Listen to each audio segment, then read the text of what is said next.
जब मेरी नई नई नौकरी लगी थी, तब कंपनी के काम से मुझे उसी गांव जाना पड़ा। तब मुझे बिल्कुल भी अंदाज़ा नहीं था कि वहाँ मेरी ज़िंदगी का सबसे डरावना अनुभव मेरा इंतज़ार कर रहा था। उस समय मैं पुणे में बैचलर रूम में रहता था। करीब 4 या 5 साल पहले मैं एक बिल्डर कंपनी में मार्केटिंग का काम करता था। एक दिन मुझे नींबेवाड़ी भेजा गया। गांव छोटा था, लेकिन वहां जमीन की प्लॉटिंग चल रही थी। मैंने सोचा काम भी हो जाएगा और थोड़ा गांव भी घूम लूंगा। कंपनी ने वहां एक छोटा ऑफिस बनाया था। ऑफिस के पास एक छोटी सी चाय की दुकान थी। काम खत्म होने के बाद मैं वहीं चाय पीने चला गया और यहीं मेरी मुलाकात हुई सुरभि से। वो उसी गांव की रहने वाली थी। कम बोलती थी, लेकिन बहुत समझदार थी। धीरे धीरे ऑफिस के काम की वजह से मेरा वहां आना जाना बढ़ गया और हमारी दोस्ती भी। हम अक्सर उसी दुकान पर बैठते और बातें करते। लेकिन एक दिन उसने ऐसी बात बताई जिसे याद करके आज भी मेरी रूह कांप जाती है। उसने धीरे से कहा, दादा, क्या तुम्हें पता है, हमारे गांव के पीछे एक कुआं है, लेकिन गांव वाले उससे बहुत डरते हैं। मैं हंस पड़ा। मैंने कहा, अरे, गांव में कुएं होना कोई नई बात थोड़ी है। डरने वाली क्या बात है इसमें?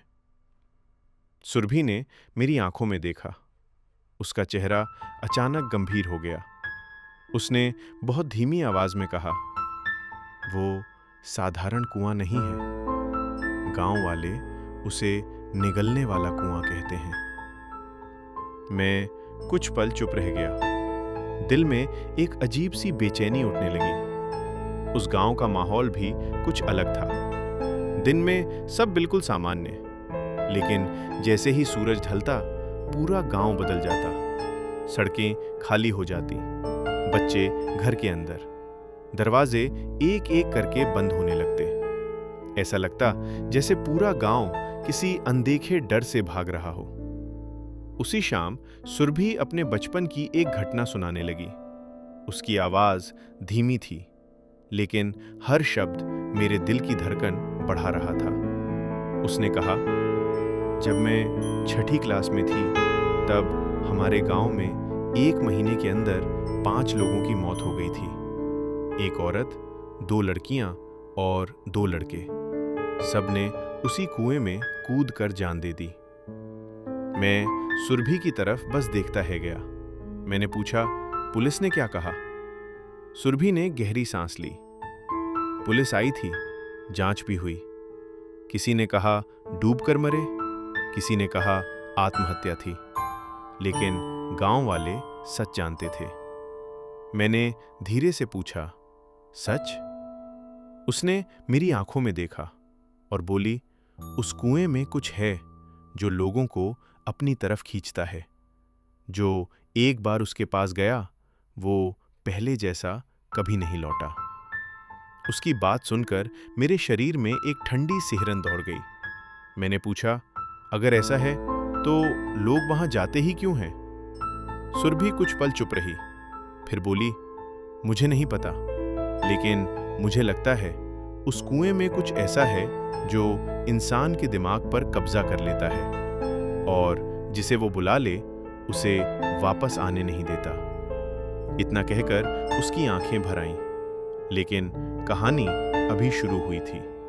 उसने कहा, हमारे पड़ोस में एक बहुत गरीब परिवार रहता था। पति, पत्नी और 2 छोटे बच्चे। माँ बाप दिन भर खेतों में मजदूरी करते और दोनों बच्चे घर पर खेलते रहते। एक दिन दोपहर में दोनों भाई बहन बाकी बच्चों के साथ खेल रहे थे।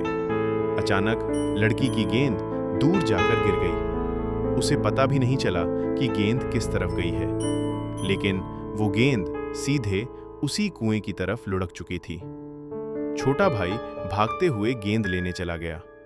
उसकी बहन ने जैसे ही उसे देखा, वो उसके पीछे दौड़ पड़ी, लेकिन जब तक वो वहां पहुंचती, तब तक बहुत देर हो चुकी थी। उसका भाई कुएं के बिल्कुल किनारे खड़ा था और बिना पलक झपकाए पानी के अंदर देख रहा था।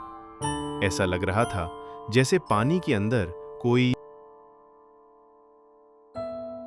उसे बुला रहा हो।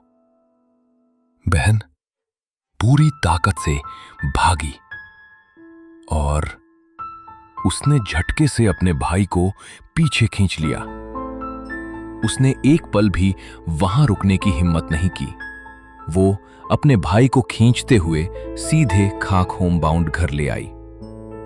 लेकिन उसे बिल्कुल भी अंदाजा नहीं था कि असल डर अब शुरू होने वाला था।